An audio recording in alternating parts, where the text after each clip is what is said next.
Good morning mga kabagis. Marami nagme-message sa akin, nagtatanong asan daw yung part 2, yung naghagis ako ng 4 na warrior natin. Medyo naging busy lang tayo kahapon, pero ito gagawin po natin ngayon, yung vlog ng part 2.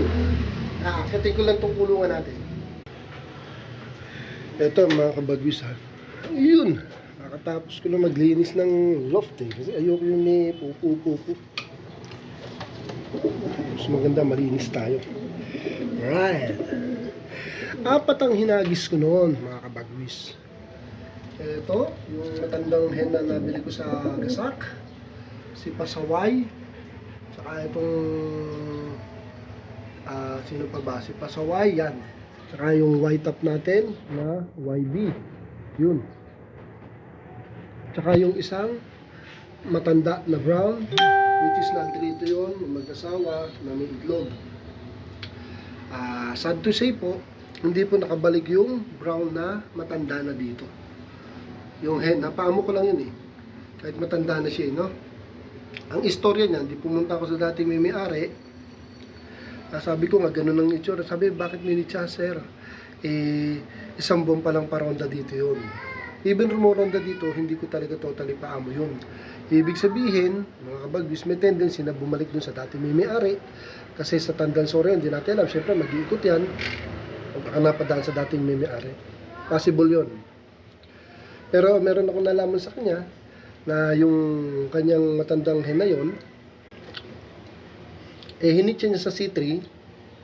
C3 lang, malapit lang yun dito. 10 minutes away. Isang araw bago makauwi. So, meron siya talagang hindi ganun kagalingan sa homing instinct. Mga kabagwis, kwento ko lang, no? Ito ang pinakabatang hinagis natin. Lagi ko yung hinahagis kung masusundan nyo ako sa mga vlog ko. Binabaliwala ko yan. Pero na-notice ko, ever since nung naghahagis ako, yan lagi ang nauna. Can you imagine? Tandansora siya hinagis. Hinagis ng 12:15. Paglabas ko dito sa bahay ng 12:40, totoo po yan, 12:40, nandun na nagpapahinga na doon sa tuktok. Ibig sabihin, hindi lang 12:40 dumating nga, mas mababa pa. Ibig po sabihin nun, 20 minutes pababa ang speed niya. Kasi nung paglabas ko, nandito na, hindi natin alam kung gano'n na siya katagal. 20 minutes yun. So, ganun ang range niya. Mas mababa pa sa 20 minutes. Unang hagis niya, Tandansora. So, it means speedbird talaga to. Napakagaling talaga nito. Yan. Yan ang aking tinututukan yun. Tsaka si Pasaway. Si Pasaway po bumalik kinabukasan. Pero okay na rin kasi first time niyang naihagis ng east dun sa Tandansora. Pero ang mahalaga mga kabagwis, lagi itong bumabalik. Can you imagine? South siya, Divisoria, Pretil, tapos yung huli, yung sa may Port Santiago. Bilang YB, nakakabalik, magaling talaga. Alam ko kung magaling or hindi Pero hindi siya speedbird.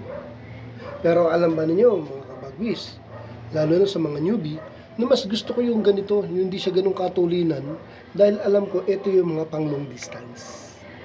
Dito kay White Top, medyo nagdududa ako kasi speedbird ang tanong paano pag sobrang layo? Kaya niya ba yung paglipad niya ng sobrang tulin? Ito, for sure, ito talaga medyo hindi siya ganun katulin, hindi siya ganun pagod magkakampay, kaya medyo may kabagalan, pero umuwi at umuwi. Kaya sana, good luck sa kanilang dalawa. Yan ang aking mga pang race talaga at ito pang ibang tinitraining ko. Sila talaga asahan ko. So yun, 4 ang hinagis ko. At ito pang isa, itong matanda yung nabili ko sa Gasak. Yung pinaris ko kay Homer noon at pinaris ko na dito. Napaamo ko yan kahit saan ko hitsa, umuwi. Pangalawang umuwi ito, kaya lang hapon. Mga 4 p.m., 5 p.m. yata dumating. Pero umalaga umuwi kasi unang hitsa niya doon. At ngayon ko na napatunayan na totoo yung pinagbilang ko na hindi niya paamo. Kasi kung paamo ito, nung una pa lang na napaamo ko ito, umuwi na sa kanya ito, hindi pwedeng hindi. Paglipad, maghahanap ito ng dating amo niya So ngayon, nalalayo na ng hitsa, wala pa rin nakikitang amo. Sabihin talagang hindi paamo. Hindi na kasi ang sabi ng binilan ko. Wala siya talagang bahay, kundi dito na sa akin na paamo. Stock bird niya lang talaga yan. 4 yung hinagis ko. Itong matandang hen, si Pasaway, yung aking white top, tsaka yung brown na adult, which is hindi nakauwi. brown adult. Kaya 3 po yung naging live bird ko.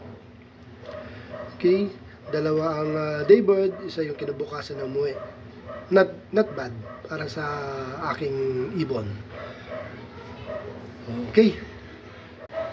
So yun mga kabagis, ito yung part 2, no. Gaya na sabi ko, 4 sila, 3 yung bumalik. 2 daybird, isa kinabukasan. Pero hindi naman at least bumabalik. Mga first timer yan, remember. Good na rin para sa akin. Tapos the rest, may marami kong YB na palipad na, at iba lumilipad na. Iba nga, yung 2 nga parang rumaronda-ronda na. So binabaliwala ko, baka magulat ako niyan. Sumasama na sa ronda ng mga aking ibang warrior. Ready na tayo para sa race, pan race. Nasasalihan natin Racing Club. Sana subscribe sa channel natin, at supportahan nyo ako, mga kaibigan kong mahilig sa kalapate. So asahan ko na subscribe kayo. Kabagwis sa Loft YT, kulay blue po ang profile pic doon, background. So asahan ko mga kaibigan. So dito na lang, good morning sa ating lahat, happy flying, and solid tayo mga mahilig sa kalapate. Thank you for watching.